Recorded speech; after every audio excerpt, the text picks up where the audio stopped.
Hey everyone, how you doing? It's Matt, and I'm back for another Beatles video. Yes, got to keep the Beatles videos rolling. I love doing videos on other artists, like one I just posted not too long ago about Cheap Trick, one of my other favorite artists. But I got to keep these Beatles videos going. I mean, there's just so much to talk about with the Beatles. So many of you are fans out there. We've got to keep it going. So I thought of another kind of nostalgia Beatles video to do. Story about a young boy waking up one morning to find Beatles 65 waiting for him. I think I want to put that in the title of this video. So let me go back a little bit. I recommend to all of you, and I don't usually do plugs or say you got to go check this video out by me or that. Once in a while I'll mention a video, but I do want to give a plug to a few of my older videos here. Scroll back and look for the videos I did with my dad. I did a series of 3 videos with him. I did a Christmas video with him. I did one video about my parents' record collection. They're all about the same period, going back several months. But I really recommend you go back and watch those because it will really give you an idea of how into music my parents were, especially my dad, who's still with us. And he talks in those videos about music and about love for music and buying records. And I show many of his original records. I also show some of my Beatle records that he bought for me when I was a young boy, him and my mom got for me. So I really recommend going back. That would set a foundation for you about my history with music and the Beatles with my parents. That being said, now getting to this. You know about my parents being a big part of the Beatles in my life. I've talked about it in many videos, and those videos with my dad will highlight that. But my dad, going back, my dad worked in Boston for many, many years. He worked at an office near Jordan Marsh. Any of you familiar with the Jordan Marsh store? It's kind of what Macy's is to New York City, Jordan Marsh was to Boston. It was the large department store. It had a wonderful music department. And back in the 60s and 70s, albums galore, cassettes, 8 tracks. It was a great place to go and shop for music. Now, my dad was really into music, as I said. If you go back to the early videos with him, you'll see his love for music. He's 88 years old, going to be 89 in a few months. But he loved music, so did my mom.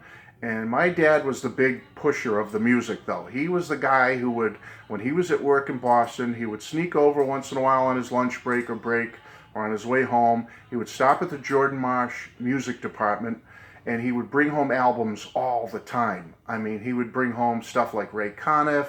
He was also, if you watch my old videos, you'll see that he was into modern pop music.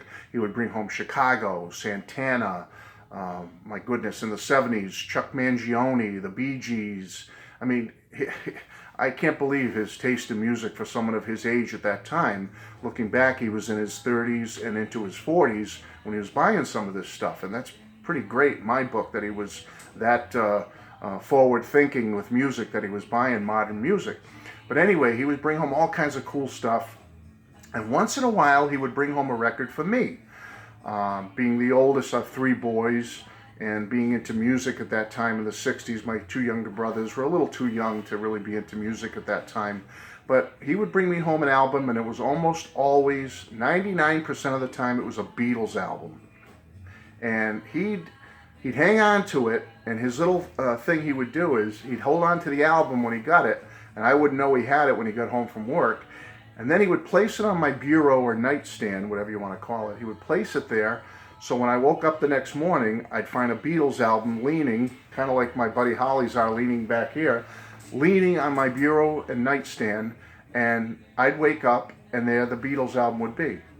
And can you imagine the pure joy? Put yourself in these shoes, being a young child, a boy or a girl, and waking up in the morning, and the pure joy of that sight of seeing a Beatles album like this, leaning on your nightstand or bureau, whatever you want to call it.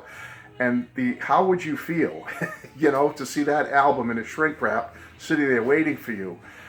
And I got to tell you, it was a thrill, and to this day, I thank him, and I thanked him in my videos also with him personally.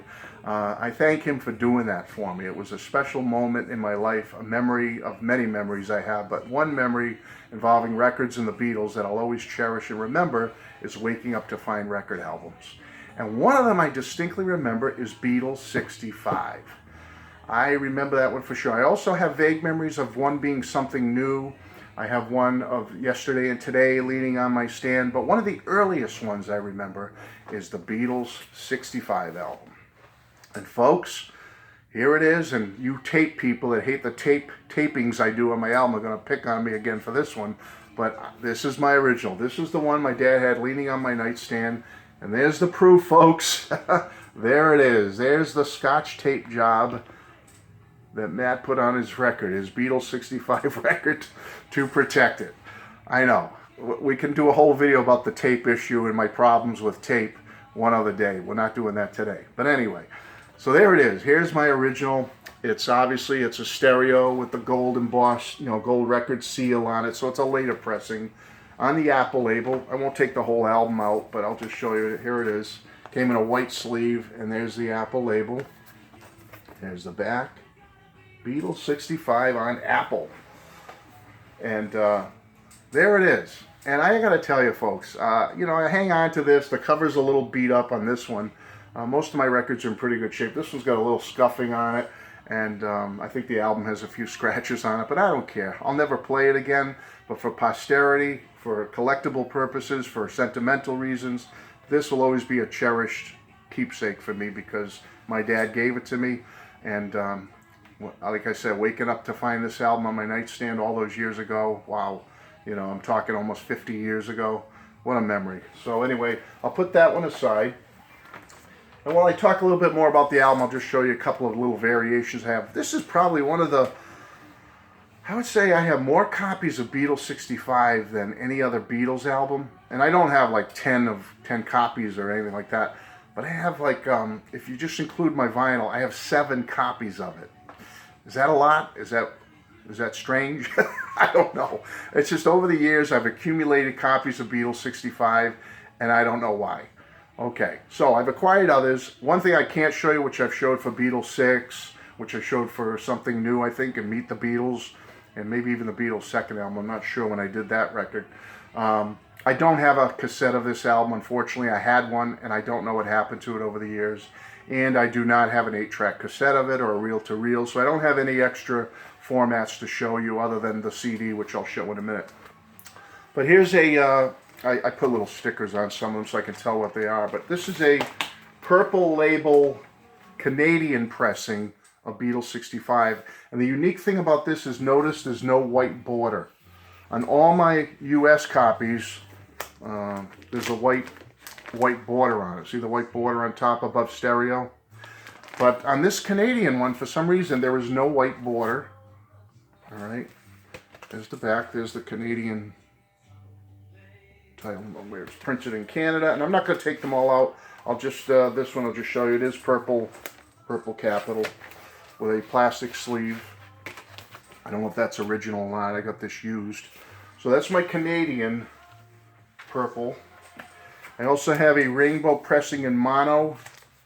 I'm sorry, this is a rainbow pressing in stereo with a white sleeve. Again, I'm not going to take them all out, just kind of show you. See, there's the rainbow. Has a white sleeve. It's got a lot of ring wear on it, as you can see. But that's one of my copies. I have a rainbow pressing in mono with an orange inner sleeve. I'll show you that one. Try to keep them organized here, so bear with me. Cover's not in the best shape. The album's in great shape. Again, mono, rainbow pressing, and the split. I got a split cover on it. So this was one of the early beat up ones I got. See, with the original orange sleeve, and it is on the rainbow swirl. Put that away. But again, upgrading all the time. That was one of the first ones I got in mono that's beat up. I do have a rainbow pressing in mono with an orange inner sleeve, but it's in excellent condition. I'm not even going to take out the album. It's look at it. It's like perfect shape. I'm going to probably take this out of the sleeve eventually and put one of those polyurethane or whatever you call it sleeves on it and whatever. But anyway, that's a minty one. Again, rainbow mono minty one with the orange inner sleeve. I have a rainbow another rainbow pressing in mono with the orange inner sleeve.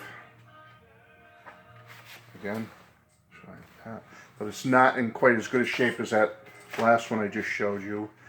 And my creme de la creme I have to show you is this one. I don't know if I'm going to take it out at all, but I'm just going to show you. I have a rainbow pressing stereo, which the stereos are a little harder to find than the monos from back in the day. But this is what I love about this one. It's still in the shrink wrap, folks. There's the store label still on it, all faded. Stereo pressing. Beatles 65 in the shrink. I'm not even going to take it out, I'm sorry. Just believe me when I tell you it's on the rainbow pressing. It's in mint condition. It's almost like the shrink wrap was just opened yesterday. When I found this one, I had to grab it. It's just so wonderful to have in my collection. And I don't even want to breathe on it. I don't want to touch it. I'm going to put it down, say a prayer, and leave it. Because I don't want anything to happen to it. I love that album. You know? Show it one more time. Shrink Wrap Beatles 65.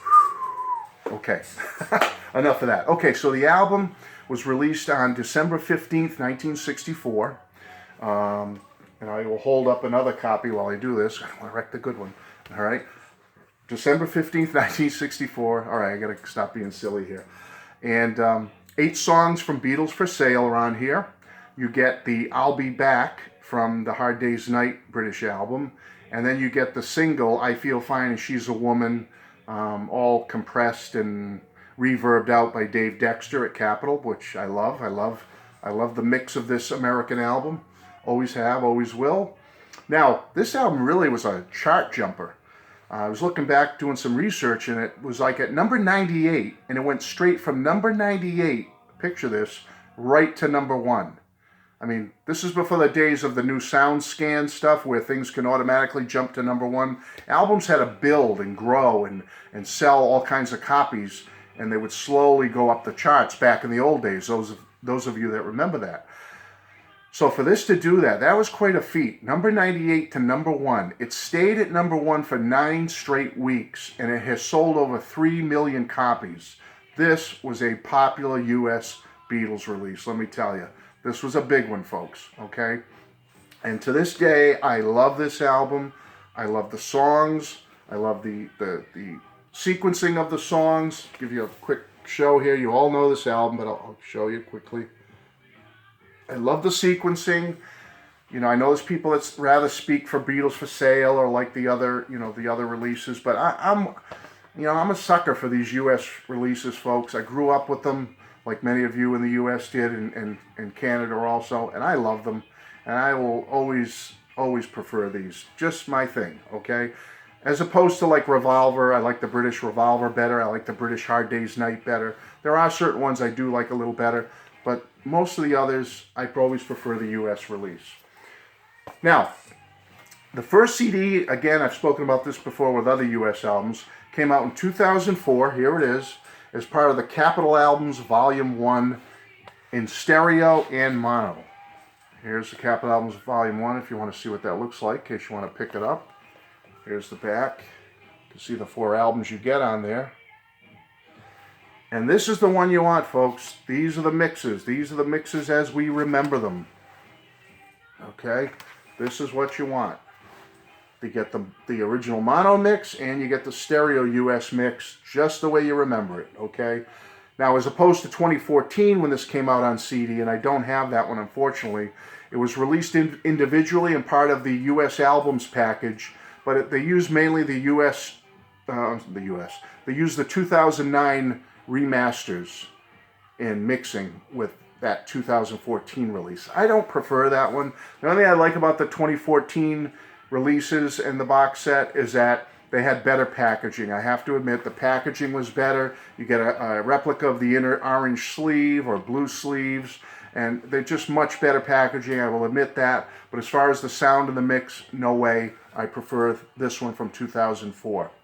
So, I don't have anything else to show you other than I wish I had the cassette and the 8-track and all that stuff. I don't. But I do have something kind of cool. I got this little tiny, compare it to the size of a CD.